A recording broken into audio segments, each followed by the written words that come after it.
السلام علیکم ورحمۃ اللہ وبرکاتہ۔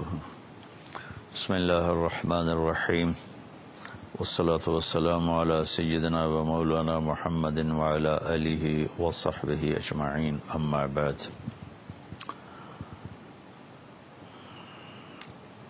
شعبان کا مہینہ چل رہا ہے اور رمضان کی آمد ہے۔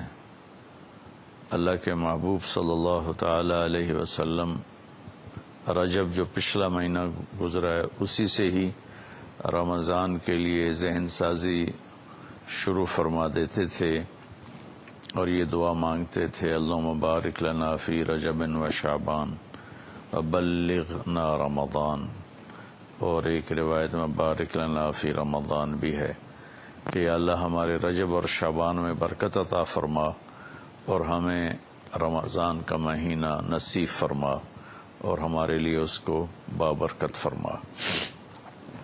اور شعبان میں آپ کثرت سے روزے رکھتے تھے اور اس میں 15 شعبان کے بارے میں اس کے فضائل موجود ہیں احادیث پاک میں، اور فیہا یفرق کل امر حکیم امرا من عندنا انا کنا مرسلین، سورہ دخان کی یہ آیت ہے شروع کی، حامیم الکتاب المبین انا انزلناہ فی لیلۃ مبارکۃ۔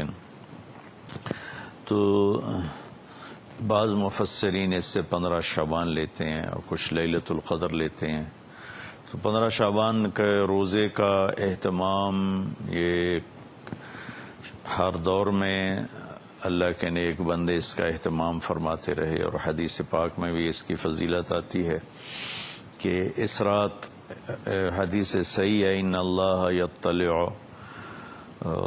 علی اہل الدنیا، اللہ تبارک و تعالی ساری دنیا کے انسانوں پر اس رات میں اپنی نظر کرم فرماتے ہیں اور ان کی بخشش کے فیصلے فرماتے ہیں، سوائے 2 شخصوں کے، الا المشرک والمشاہن، ایک جو شرک کرنے والا ہو یعنی غیر مسلم ہے، مشرک ہے، جو ایمان سے محروم ہے، اور دوسرا مشاہن کون ہے؟ کینہ رکھنے والا، ایک دل کی کیفیت ہے بغض اور اس سے شدید ہے کینہ۔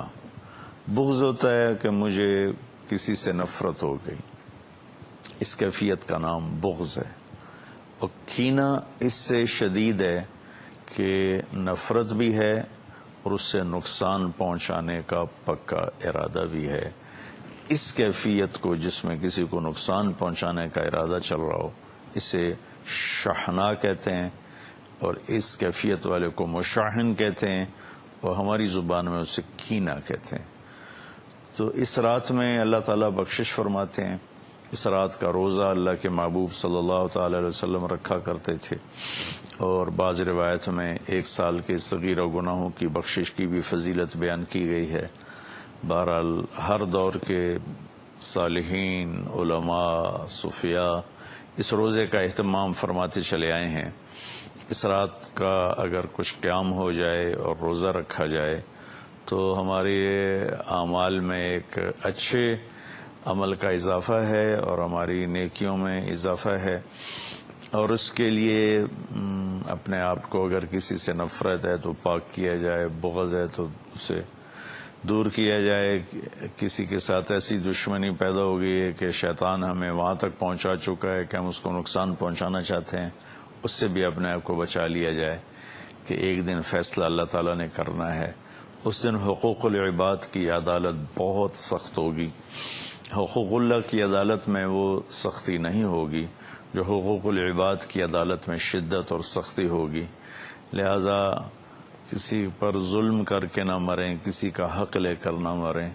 ہمارے اوپر ظلم ہو یا ہمارا حق مارا جائے تو اس کا تو ہمیں بہت بڑا عوض اللہ اپنے خزانوں سے دے گے، لیکن ہم نے کسی پر ظلم کیا، ہم نے کسی کا حق مارا، برائی کے بدلے میں ایسی برائی کی کہ اپنی نیکیوں کو برباد کر دیا، تو بہت بڑے نقصان کا سامنا کرنا پڑے گا، اور وہ نقصان ابدی ہوگا۔ دنیا کے نقصان وقتی ہوتے ہیں، تھوڑی دیر کے لیے ہوتے ہیں۔ تو اس رات کے لیے کچھ جاگنے کا بھی اہتمام ہو جائے، روزہ بھی رکھ لیا جائے، اگر رمضان آ رہا ہے اس کے لیے دعا مانگی جائے، اللہ تعالی ہمارے رمضان میں برکت عطا فرمائے اور ہمیں اس کے استقبال کی اللہ تعالی ہمیں توفیق نصیب فرمائے۔ اپنے دل کو صاف رکھنا میرے نبی کی بہت بڑی سنت ہے۔ آپ نے حضرت انس سے فرمایا، بیٹا اپنے دل کو سب سے صاف رکھا کر، ان قدرت ان تصبح وتمسی ولیس فی قلبک غش لأحد، پوری دنیا میں بسنے والے انسانوں سے اپنے دل کو صاف رکھ۔ پھر آپ نے فرمایا یا بنی وذالک من سنت، آپ نے فرمایا میرے بیٹے یہ میری بہت بڑی سنتوں میں سے ایک سنت ہے۔ ومن احب سنتی فقد احبنی ومن احبنی کان معی فی الجنہ، جو میری اس سنت سے پیار کرے گا مجھ سے پیار کرے گا، اور جو مجھ سے پیار کرے گا وہ جنت میں میرا ساتھی ہوگا۔ تو ہم اپنے دل کو سب سے صاف کریں، ساری دنیا کے انسانوں سے اپنے دل کو صاف رکھیں، تو اللہ تعالی ہمارے ساتھ بہت آسانی اور نرمی کا معاملہ فرمائیں گے، اور بہت ہی سہولت کا معاملہ ہو جائے گا۔ اللہ کو پسند ہے اس دل کو صاف رکھنا، لوگوں کے حسد سے، بغض سے، نفرت سے، کینہ سے، عداوت سے، حقارت سے۔ میرے نبی نے فرمایا کسی انسان کے برا ہونے کے لیے بس اتنا ہی کافی ہے کہ دوسروں کو حقیر جانے، بحسب امرئ من الشر ان یحقر اخاہ المسلم، کسی انسان کے برا ہونے کے لیے ضروری نہیں کہ وہ بہت بڑے بڑے گناہ کر رہا ہے تو وہ برا ہے، وہ بھی برے ہیں، لیکن آپ نے فرمایا کہ کسی کے برا ہونے کے لیے اتنا ہی کافی ہے کہ اوروں کو حقیر سمجھے، اپنے آپ کو اچھا سمجھے۔ اور یہ جو لوگ تھوڑا سا شریعت کے پابند ہیں، نیکی پر چل رہے ہیں، گناہوں سے بچ رہے ہیں، اور شیطان کے داؤ میں نہیں آئے، گناہوں سے پرہیز ہے، ان کو شیطان اس طرف سے مار دیتا ہے کہ وہ انہیں اپنی نیکی کے تکبر میں پھنسا دیتا ہے، اور اوروں کی حقارت اور کمی اس کا شکار کر دیتا ہے۔ اس میں بہت بڑا طبقہ پھنسا ہوا ہے، پھنسے چلے جا رہے ہیں۔ اس سے اللہ تعالیٰ مجھے بھی بچائے، آپ کو بھی بچائے، سارے سننے والوں کو بچائے۔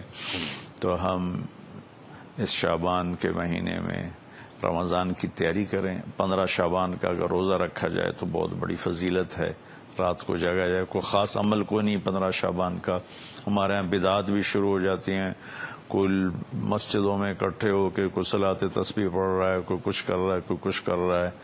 اس رات کا کوئی مخصوص عمل کوئی نہیں ہے، اس رات کا مخصوص عمل بس دعا ہے، تہجد ہے، تلاوت ہے، انفرادی طور پر ہے، اجتماعی طور پر کرنا کہیں سے ثابت نہیں ہے۔ کہیں اکٹھے ہو کر کر لیں تو کوئی، یہ میں نہیں کہہ رہا ہوں کہ انہیں غلط کیا ہے، لیکن پیچھے ہمارے تاریخ میں، اسلامی تاریخ میں یہ چیز ملتی نہیں۔ انفرادی عبادت ہی ہے، وہی زیادہ بہتر ہے۔ اللہ تعالی ہمیں عمل کی توفیق بخشے۔ السلام علیکم۔